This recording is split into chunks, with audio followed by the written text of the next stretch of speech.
সুপ্রিয় দর্শক, অন্তর্বর্তীকালীন সরকারের উপদেষ্টাদের মধ্যে অন্যতম একজন হচ্ছেন বন ও জলবায়ু পরিবর্তন মন্ত্রী রেজওয়ানা হাসান। উপদেষ্টা হয়ে তিনি সকলের মনে তাক লাগিয়ে দিয়েছেন। ইতিমধ্যে সবার মুখে শোনা যাচ্ছে উপদেষ্টা রেজওয়ানা হাসানের কথা। যদিও আপনারা সকলেই কম বেশি রেজওয়ানা হাসানকে চিনেন, তবে আপনারা কি জানেন উপদেষ্টা রেজওয়ানা হাসানের একটি কন্যা সন্তান রয়েছে? বিস্তারিত জানতে ভিডিওটি না টেনে শেষ পর্যন্ত দেখতে থাকুন। বর্তমান অন্তর্বর্তীকালীন সরকারে বন ও জলবায়ু পরিবর্তন মন্ত্রণালয়ের দায়িত্ব পেয়েছেন সৈয়দ রেজওয়ানা হাসান। রেজওয়ানা হাসান পটিক নিবাস হবিগঞ্জে, যদিও তিনি জন্মগ্রহণ করেছেন ঢাকার ধানমন্ডিতে।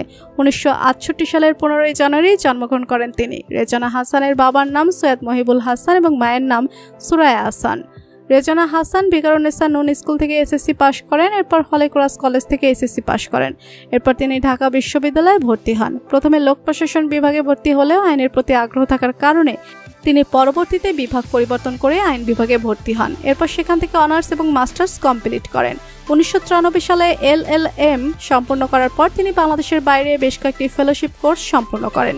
2007 সালে তিনি যুক্তরাষ্ট্র থেকে আইজেন হওয়ার ফেলোশিপ কোর্স সম্পন্ন করেন। শিক্ষাজীবন শেষ করে তিনি 1993 সালে জুলাই মাসে তিনি বাংলাদেশ পরিবেশ আইনজীবী সমিতি বেলাতে যোগ দেন। 1997 সালে বেলার প্রধান সংগঠক ও প্রধান মহিউদ্দিন ফারুক মৃত্যুবরণ করলে রেজওয়ানা হাসান বেলার প্রধান নির্বাহীর দায়িত্ব নেন। তিনি বেলার প্রধান নির্বাহী ছাড়াও ফেডারেশন অফ এনজিওস ইন বাংলাদেশের সহসভাপতি এবং এনজিও DRS এর সহসভাপতি। ব্যক্তিগত জীবনে রেজওয়ানা হাসান তার সহপাঠ আইনবিদ ও ব্যবসায়ী আবু বকর সিদ্দিকের সঙ্গে বিবাহ বন্ধনে আবদ্ধ হন। রেজওয়ানা হাসানের ঘরে 3 সন্তান রয়েছে। এই 3 সন্তানের মধ্যে তার মেয়ে বড়, তার মেয়ের নাম নেহলা সিদ্দিক এবং তার 2 ছেলে সন্তান রয়েছে, তাদের নাম জাবির ও জিদান। মা রেজওয়ানা হাসানকে অনেক ভালোবাসে তার সন্তানরা। তার মেয়ে নেহলা সিদ্দিক বর্তমানে পরিবেশ বিদ্যা নিয়ে PhD করছেন। নেহলা বলেন, আমি আমার মায়ের মতো একজন পরিবেশবিদ হতে চাই। আপনারা সবাই আমার জন্য দোয়া করবেন। আমি আমার মায়ের মতো বড় হয়ে দেশের জন্য কিছু করতে চাই। নেহলা আরো বলেন, সবাই আমার মায়ের জন্য দোয়া করবেন। আমার মা যেন দেশের জন্য, দেশের মানুষের জন্য ভালো কিছু করতে পারে।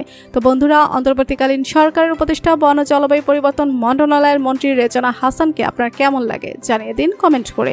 আর ভিডিওটি ভালো লেগে থাকলে একটা লাইক দিয়ে চ্যানেলটি সাবস্ক্রাইব করুন। ধন্যবাদ।